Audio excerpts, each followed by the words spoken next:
right, let's go. Here comes the heat, folks. Guys, welcome to Thinkering Weekly Live. We are here with special guests. Jim is in his bunker somewhere in the United States. We don't let anyone know for a reason. I'm on the rooftop. Yeah, you're on the rooftop of the Thinkering headquarters. Again, location unknown. And we are in Kingston, New York for the Deeper Learning 2026 conference at the Ulster BOCES headquarters. Super impressive. It's Garrett, Evan, and our special guest, Victoria Setaro. Did I say that correctly? Setaro. I love it. Of Ulster BOCES, from my understanding. That's yes. right. So we're excited to have Victoria with us today. Excited to have Jim with us from the roof, enjoying the weather. And of course, excited to have Evan. Now, let's get into it. But first, I want to make sure everybody goes to www.thinkeringcollective.com. Take a look at what we've got going on. We've got all of our specialized fellowships and our general fellowship. If you're a teacher out there and you are an innovator and a game changer and you feel like you're on an island, by all means, get in touch with us. We can make your dreams come true. And we don't just say that, it's what we do. So please check out our website. We'll put it up in post. Take a look at all of that. But first, we're going to get started with, as we always do, the question of the day from Deeper Learning 2026. That's a new graphic right there.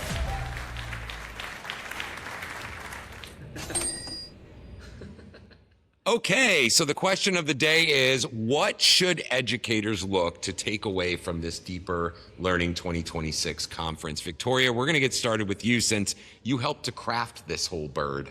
Yes, I did. I crafted the bird. So what should they take away? One of the signature pieces to our conference is called a deep dive. And so they happened yesterday and they're about 3 hours long. So instead of going to all different sessions in that day, you really get a chance to dive deeper into a topic. So that's a huge takeaway. The other piece that I would love to highlight is that to all of our arts and education vendors locally and to our environmental ed folks. So they're all here with your traditional vendors. So take away local artists and all the cool stuff that goes on in nature. Very, very cool. Jim, I don't know. Our window seems to only have you in it. And there's no sound on your end. So The audience should be only looking at you. got it. Okay. But Just wanted to make sure. That. You never know. Jim's pressing. I'm not Jim's fun to over look there at. just handling buttons. But no, I think one is what we've noticed from this conference is this sense of vast difference from the conferences we've been to. And I hope that that's a compliment to you. We're always looking, how do we make these experiences for educators and school leaders different? How do we get their hands on and embedded in what we ask learners to do? And I think to your credit, Evan and I kept walking around going, yes, there's so much experiential stuff here. Bubble, trap yourself in a bubble. I was building Rune Goldbergs, if you will, with a gentleman back there with a bunch of preschool items in a classroom. The STEM, the climate focus, the sustainability focus is just amazing. How much of this was intentional? And then how much of it is the magic of just kind of what happens when you create this baby? I mean, most of this is intentional. I'll say the piece that's not intentional for me, but from another team, is that our setting is an iPark.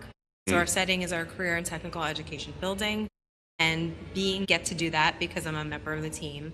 And beyond that, we have students working here. So they're giving tours, they're doing the tech.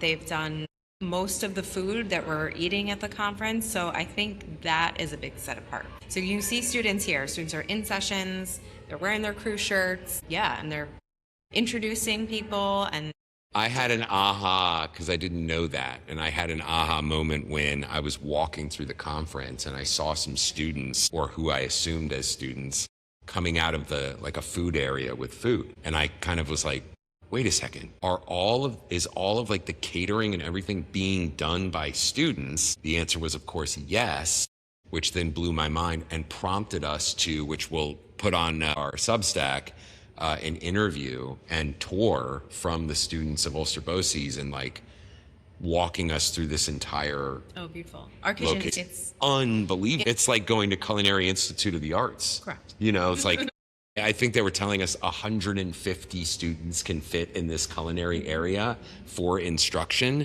To me, that's like insane. But I do want to pivot to Evan. Evan, like, I'm at the end of the table. yeah, you're over here. And like, what have you taken away? Man, and I'm going to let Victoria run after this one too, because the conference is literally still going on, guys. And she is running everything on that side too. But the biggest takeaway is the experience. I mean, you go to a lot of these conferences, huge halls and centers. You know, you have your conversations that take place either during the sessions or in the hallways. Everything here has been experiential. And it's not just experiential of, hey, let's wait in a line to do something and spin a wheel and throw a ball and get a tote bag, but more so vendors, community partners, educators, administrators, state officials, and the best part, students that are all standing shoulder to shoulder here, supporting one another, which really has just brought this to life. I mean, I think our team has done upwards of maybe 20 conferences this year. And this one, the feeling that I'm walking away with is, as adults, we don't really get to experience of like our childhood. Right, there's like little moments and you hear that song or you do something you used to love, but walking around here, it feels like everyone has that joy of childhood and remembering the why and the how behind education. Before we let Victoria run on this one, because I promised I would let her go on that side, what has been the biggest turnaround with students? I mean, you've been in education for a long time. Coming into this building, I mean, they are empowered, they're engaged, they're excited to be here. Aaron and I have had the pleasure of speaking with so many. What's the secret sauce that you could share with our community? Ben in such a building is like a place like no other. You'll be served beautiful food every time you come here from students. And the way in which the young professionals carry themselves is like no other. So they do embody what they're meant to do. And a beautiful thing about Ulster is that we attract almost half of all the students in Ulster come to this building for programming. So if you talk to other BOCES that do career in tech, they don't really have those numbers in New York State, or at least that I've come across. I'm sure there's someone going to tell me someone somewhere something is doing great. But in what I've seen, we do half. So if you're in Ulster County, you do have an experience here and you have a whole experience here. Yeah. No, that's absolutely.